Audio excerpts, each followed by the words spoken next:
আরামবাগে আবাস যোজনার বাড়ি তৈরি করে দেওয়ার নাম করে লক্ষাধিক টাকা আত্মসাতের অভিযোগে এক কন্ট্রাক্টর তথা তৃণমূল কর্মীর বাড়ি ঘেরাও করলেন স্থানীয় বাসিন্দারা। শুক্রবার এই ঘটনাকে কেন্দ্র করে উত্তেজনা ছড়ায় আরামবাগ পৌরসভার 8 নম্বর ওয়ার্ডের অর্জুনপাড়া এলাকায়। অভিযোগ, ওই কন্ট্রাক্টর আবাস যোজনার বাড়ি নির্মাণের প্রতিশ্রুতি দিয়ে একাধিক পরিবারের কাছ থেকে লক্ষাধিক টাকা নিয়েছেন। এদিন ক্ষুব্ধ বাসিন্দারা তার বাড়ির সামনে বিক্ষোভ এবং ঘেরাও কর্মসূচি পালন করেন। তবে অভিযুক্ত কন্ট্রাক্টর এদিন বাড়িতে উপস্থিত ছিলেন না। তার স্ত্রী অভিযোগ অস্বীকার করে জানান, তাদের বিরুদ্ধে আনা সমস্ত অভিযোগ ভিত্তিহীন এবং উদ্দেশ্য প্রণোদিত। তার স্বামী ভাবমূর্তি নষ্ট করার জন্য এই ধরনের অভিযোগ করা হচ্ছে বলে দাবি করেন তিনি। এই বিষয়ে আরো কি জানা যাচ্ছে দেখুন বিস্তারিত 24 আওয়ার্স আরামবাগের রিপোর্ট।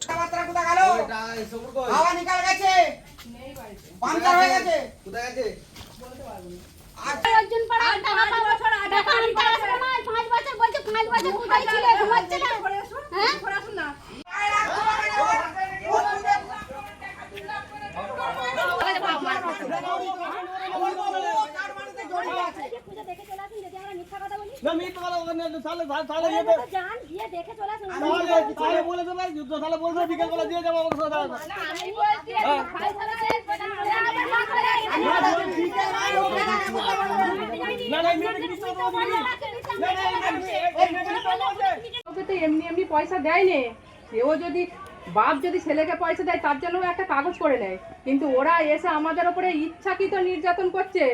ওরা আমার স্বামীর উপরে প্রেসার ক্রিয়েট করছে। এই কারণে আমার স্বামী একজন তৃণমূলের কর্মী ছিল।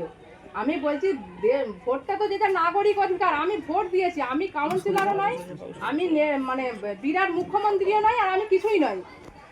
তার জন্য ওরা আমাদের উপরে প্রেসার ক্রিয়েট করছে। আর দেখুন আমার ফোনেতে আমি রেকর্ড করে রেখেছি, ভিডিও করে রেখেছি। তো আমাদের ওপরে মানে আমার স্বামী বাড়িতে নেই, উনি কাজে গেছেন, তা আমাদেরকে এসে মারধর করতে এসছে। আমার ফোনে রেকর্ডিং আছে, আমি সেটাও আপনাদেরকে দিয়ে দেবো। ওই যে উনি কি কন্ট্রাক্টর ছিলেন? হ্যাঁ, কন্ট্রাক্টরে কাজ করতো, কন্ট্রাক্টরে কাজ করতো। তার জন্য ওদের বাড়ি কমপ্লিট হয়ে গেছে, ওদের বাড়ি ইনকমপ্লিট নেই। আমি বলছি আমি যদি কারোর হাতে বাড়িটা করতে দিই, তাহলে আমার বাড়িটা নিশ্চয়ই ফেলে রাখা দরকার। আমি কমপ্লিটটা দেবো কিসের জন্য? আমি যদি কারোর সঙ্গে টাকাটাই পাই, তাহলে আমি কমপ্লিটটা কেন দেবো? তাহলে বাড়ি কমপ্লিট হয়ে গেছে, বাড়িতে বসবাস করছো, এতদিনে এসে বলছো আমাকে হিসেব দাও। কতদিন পর বলছো? আজ 6 বছর পর এসে বলছি দাদা। মানে সম্পূর্ণ অভিযোগ মিথ্যে? আপনি সম্পূর্ণ যেটা বলছেন অভিযোগটাই মিথ্যে। স্বামীর নাম কি আপনার? সবুর। সবুর কি মানে টাইটেলটা? শেখ সবুর আলী। ওদের কাছ থেকে 1,26,000 টাকা মিথ্যে কথা, একটাও মিথ্যে কথা। ওরা গরিব মানুষ, ওরা ফেতরা নিয়ে খায়। ওরা 1 লাখ টাকা চোখে দেখেছে? ওরা গরিব মানুষ, ফেতরা নিয়ে আমার বাড়ি থেকে, আমাদের যে মুসলিমদের যে রোজাতে ফেতরা দিতে হয়, ওরা সে ফেতরা নিয়ে যায় আমার বাড়ি থেকে। তাহলে ওরা যদি আজকে বলে আমি এসে 5 লাখ টাকা দিতে, সেটাই সত্যি কথা। তাহলে কেউ যদি কাউকে 5 লাখ টাকা দিয়ে থাকে, তার তো একটা কাগজ আছে, তাহলে সে সেই কাগজটাই দেখা।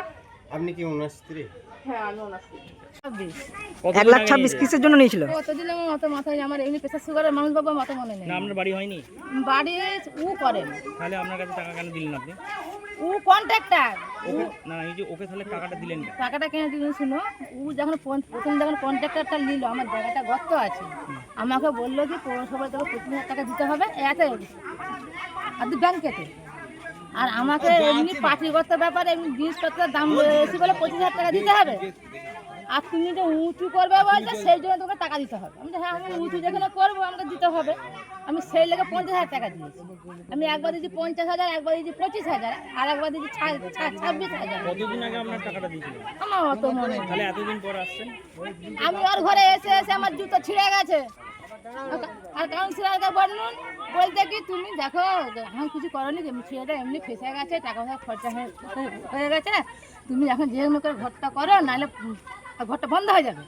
হ্যাঁ, আমরা একদিন বসে ফাইসালাকে তুমি পাও। ওনার স্ত্রী তো বলছে যে আমরা টাকা পাননি, আমরা নাকি ফেতরা নিয়ে খান, এমনটাই বলছে। হ্যাঁ, আমরা ফেতরা নিয়ে খাই, আর ওকে ফিজরা দিয়ে গেছি। আমরা আগে ফিজরা দিয়ে গেছি।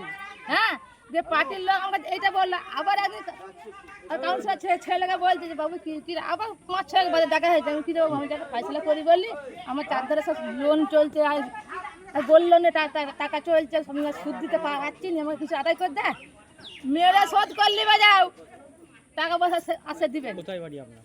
আমার বাড়ি হচ্ছে 4 নম্বর ওয়ার্ডে। টাকা বাড়ি করে দেওয়ার নাম করে লক্ষাধিক টাকা নেওয়া হয়েছে, কি বলবেন এই বিষয়ে? অভিযোগ বলছে, অভিযোগ বলছে। লক্ষাধিক নয়, আমি যেটা জানি, আমি যেটা জানি, যেটা হচ্ছে কি বাড়ি করার লেগে টাকা নিয়েছে। খাস জায়গা কোনোদিন শুনেছেন বিক্রি হয়? খাস জায়গা খাস ল্যান্ড বিক্রি করেছে প্রায় 8-10টা জায়গায়। কত করে বিক্রি করেছে মোটামুটি? 1.5 লাখ, 2 লাখ, 1 লাখ খাস ল্যান্ড বিক্রি করেছে। আচ্ছা, এবং প্রত্যেকটা গরিব মানুষ, বস্তির মানুষ, তাদের কাছে বাড়ি দেবো বলে একটা প্রলোভন দেখিয়ে 1,500-2,000 ভোটের আগে, ভোট নির্বাচন শুরু হয়েছে তার 10 দিন আগে টাকাগুলো নিয়েছে। এইখানে ভেসপাড়া বলে একটা জায়গা আছে, তাদের বাড়ি ঘরদোর নেই, বন্যায় ভেঙে গেলো, সব কিছু হয়ে গেল, সেখানে 1,500-2,000 করে টাকা নিয়েছে।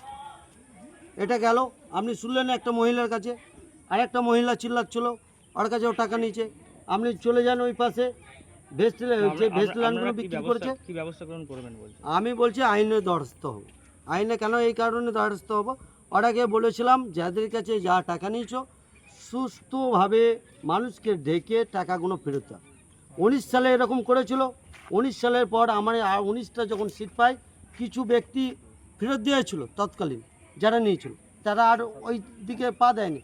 এই ব্যক্তি হচ্ছে কাউন্সিলরের প্রভাবশালী একটা লিডার, ওর সাইন ছাড়া এক পাও কাউন্সিলর চলতে পারত না। কাউন্সিলর বলতে? শুকুর আলী। আচ্ছা আচ্ছা, শুকুর আলীর প্যাড, বিল, বই সব ছিল। শুকুর আলীকে আমি অনেকবার ধরার চেষ্টা করেছিলাম, ঠিক আছে, শুকুর আলী কোনোটাই পাত্তা দেয়নি। আপনার ঠিক নাম আছে। কি? হ্যাঁ, আপনার নাম? আমার নাম আব্দুর রশিদ। আমি হচ্ছি বিজেপির মানে সংখ্যালঘুর মোর্চার মণ্ডল সভাপতি, কোন মণ্ডলের? নাম্বার 1, এক নম্বর 1 নম্বর।